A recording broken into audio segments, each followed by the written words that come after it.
Você já viu a fome fazer alguém pedir trabalho só para conseguir um prato de comida? Eduardo, um menino de rua de apenas 10 anos, entrou numa oficina tremendo, mas não de medo, e sim de fome. Ele só pediu uma chance, uma vassoura, qualquer coisa. Mas os mecânicos riram da cara dele, riram alto, riram como se ele fosse a piada do dia. Só que enquanto eles zombavam, um motor começou a falhar e nenhum adulto ali sabia o que fazer. E foi quando Eduardo deu um passo à frente e disse que conseguia consertar. O que ninguém imaginava era que uma revelação estava prestes a acontecer.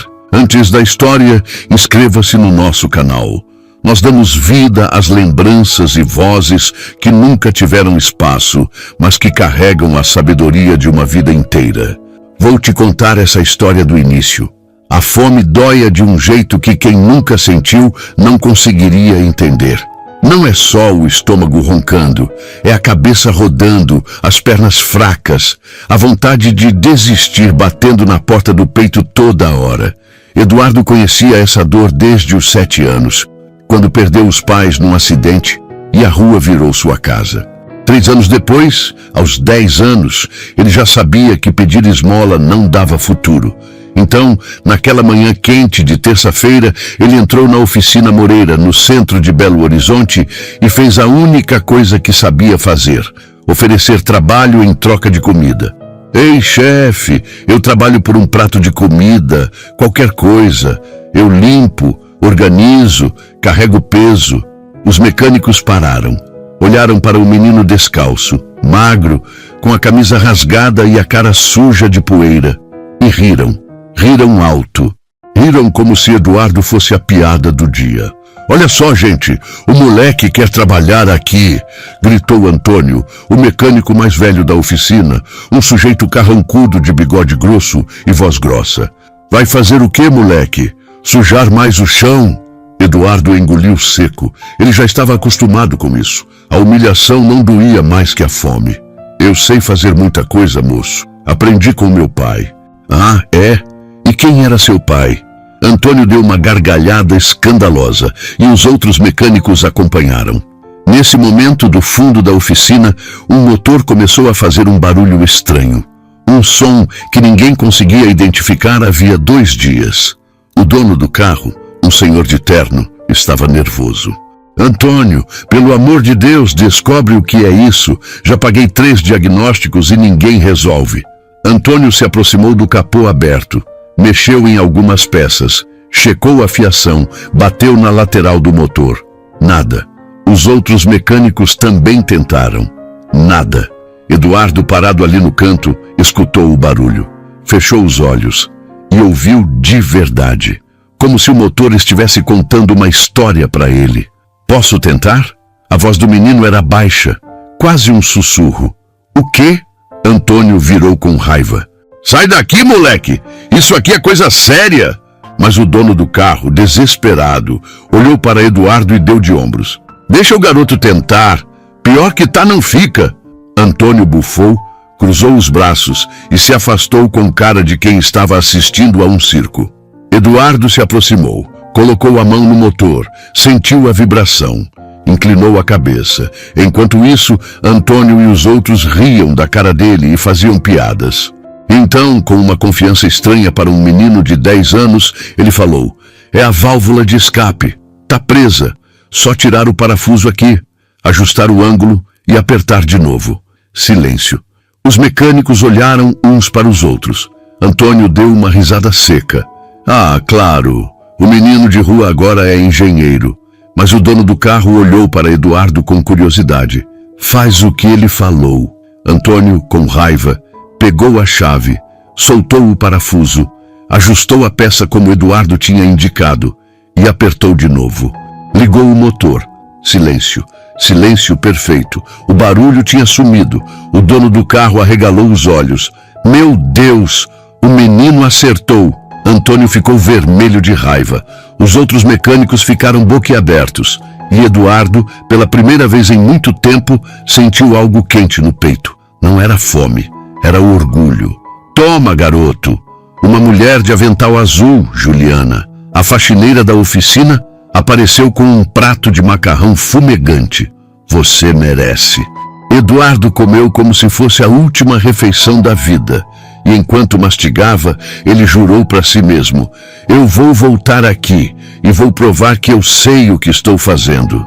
Eduardo voltou, no dia seguinte, e no outro, e no outro. Antônio não queria ele ali, mas o dono da oficina, seu Moreira, deixou o menino ficar. Afinal, ele trabalhava de graça e, de vez em quando, resolvia problemas que até os adultos não conseguiam.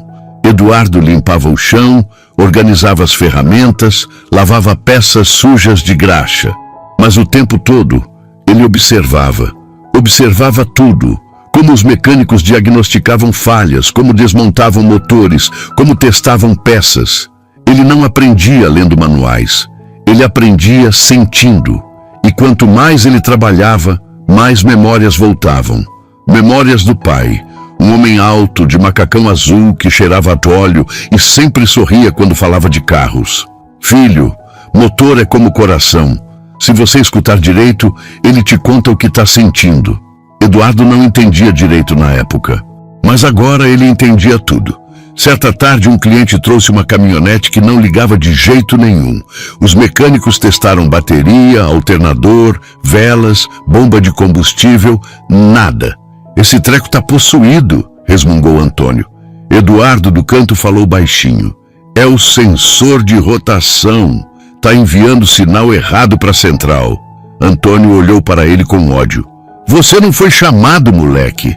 Mas um dos mecânicos mais novos, Rodrigo, decidiu testar. Deixa eu ver isso aqui. Ele trocou o sensor, girou a chave. A caminhonete ligou na hora. Rodrigo olhou para Eduardo com respeito. Cara, como você sabe disso? Eduardo deu de ombros. Eu só sei. Antônio saiu bufando da oficina. A raiva estava crescendo dentro dele como um tumor. Foi Juliana quem descobriu a verdade. Numa noite, depois que todos foram embora, ela procurou no Google Eduardo Moraes Mecânico e encontrou Renato Moraes, tricampeão brasileiro de automobilismo e mecânico profissional. Faleceu aos 35 anos. A sua esposa faleceu no mesmo dia no acidente e deixaram um filho pequeno, Eduardo. No dia seguinte, ela mostrou para Eduardo. Você sabia disso? Eduardo olhou para a tela do celular. Viu a foto do pai segurando um troféu dourado, sorrindo largo. Sentiu o peito apertar. Eu lembro dele, mas não lembro dessas coisas. Só lembro que ele consertava carro em casa e que ele faleceu. Juliana segurou a mão do menino. Seu pai foi alguém muito importante, Eduardo. Mas Antônio, que estava escutando tudo de longe, deu uma risada amarga. Ah, então é isso. O moleque é filho de campeão e acha que vai ser igual ao pai. Ele se aproximou, olhando Eduardo de cima. Mas deixa eu te falar uma coisa, garoto. Você nunca vai ser metade do que seu pai foi. Nunca. Eduardo abaixou a cabeça. E pela primeira vez, ele sentiu uma dúvida dolorosa crescer dentro dele. Será que eu sou bom de verdade ou só herdei isso? A internet é um lugar estranho. Ela pode te elevar ou te destruir. Rodrigo, o mecânico mais novo, começou a filmar Eduardo trabalhando. Postou o vídeo. Menino de 10 anos conserta o que ninguém consegue. O vídeo viralizou. 2 milhões de visualizações em 3 dias. Eduardo, você virou famoso. Rodrigo mostrou o celular para o menino, que nem sabia o que era. Os comentários eram incríveis. Esse menino é um gênio. Brasil tem talento de sobra. Falta oportunidade. Alguém adota esse garoto, pelo amor de Deus. Eduardo sorriu. Pela primeira vez, ele sentiu que o mundo o via. Mas Antônio viu outra coisa. Viu ameaça. Viu o menino roubando o protagonismo que ele, um mecânico de 30 anos de experiência, merecia. Então, ele fez o impensável. Sabotou. Numa manhã, antes de Eduardo chegar, Antônio desregulou propositalmente 3 motores que o menino ia testar. Afrouxou parafusos, desconectou sensores, trocou peças de lugar. E quando Eduardo tentou consertar, nada funcionou. Os clientes ficaram furiosos. Esse menino não sabe de nada. É tudo mentira. Rodrigo filmou tudo. sem perceber que era uma armadilha. Os vídeos foram editados, cortados, manipulados. Em 48 horas, Eduardo virou piada nacional. Desmascarado, menino mecânico era fraude. Tudo montado, Brasil é assim mesmo. Eduardo viu os comentários e algo dentro dele quebrou. Ele parou de ir na oficina, parou de falar. Passou dias sentado na praça, olhando o chão, sem comer, sem dormir direito. A fome voltou, mas dessa vez ela não era só física, era emocional. Juliana foi quem o achou. Eduardo, levanta, vem comigo. Ela o levou de ônibus até o cemitério do Bonfim. Andaram entre os túmulos até chegarem numa lápide simples, de granito cinza escrito: motores e corações têm algo em comum. Os dois precisam de alguém que os escute. Eduardo leu a frase e chorou. Chorou como nunca tinha chorado desde que os pais falecem.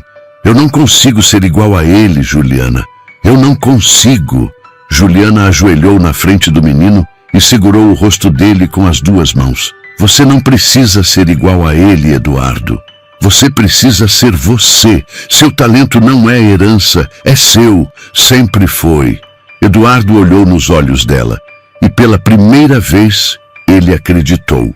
Uns dias depois, Eduardo voltou, mas não voltou sozinho.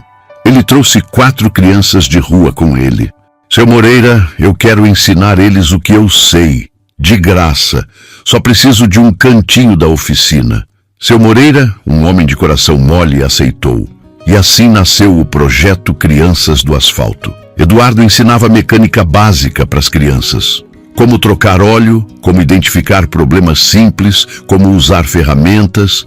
Ele fazia isso com paciência, carinho e uma didática que nenhum adulto tinha. Rodrigo voltou a filmar, mas dessa vez com respeito. Se você está gostando da história, se inscreve no canal e se prepara para esse final emocionante. Os vídeos viralizaram de novo, mas agora de um jeito diferente. Menino que foi humilhado agora ensina outras crianças de rua. Esse garoto vai mudar o Brasil. Quem cortou cebola aqui? Antônio tentou sabotar de novo. Escondeu ferramentas, espalhou boatos, mas ninguém mais dava bola para ele. O projeto de Eduardo era maior que qualquer inveja. Meses depois, a Prefeitura de Belo Horizonte organizou uma homenagem pública a Renato Moraes. Na Praça da Liberdade, montaram uma exposição com carros antigos, troféus e fotos. O carro mais importante da exposição era um Chevrolet Opala verde musgo, que tinha sido o primeiro carro restaurado por Renato. O prefeito subiu no palco. E agora, gostaríamos de convidar o filho de Renato Moraes, Eduardo, para ligar o motor deste carro histórico novamente. Eduardo subiu no palco tremendo. 1000 pessoas olhando, câmeras ao vivo. Ele abriu o capô e percebeu na hora. Alguém tinha desconectado a bobina de ignição. Ele olhou para o lado. Antônio estava lá nos fundos com um sorriso torto. Eduardo respirou fundo, reconectou a bobina, ajustou a borboleta, limpou a vela e girou a chave. O motor tossiu de novo. E então, o ronco do Opala explodiu pela praça como um trovão. As pessoas gritaram, aplaudiram, choraram. Eduardo fechou o capô devagar. E quando olhou para o público, viu Juliana chorando de orgulho. Antônio saiu da praça com a cabeça baixa. Algumas semanas depois, a oficina descobriu todas as sabotagens. Antônio foi demitido e processado. E Eduardo foi adotado por Juliana. Anos depois, Eduardo Moraes é dono de 7 concessionárias pelo Brasil. Ficou bilionário, mas nunca esqueceu de onde veio. Todo sábado, ele volta para a Oficina Moreira, que agora tem o nome dele na fachada, e dá aulas gratuitas de mecânica para crianças de rua. Juliana, sua mãe, trabalha com ele no projeto social que já formou mais de 3.000 jovens. E quando perguntam para Eduardo qual o segredo do sucesso dele, ele responde: não foi talento, foi fome. Fome de provar que eu existia. E a única coisa que mata a fome de verdade é coragem. Se essa história te emocionou, se inscreve no canal, deixa nos comentários de qual cidade você é e até a próxima história.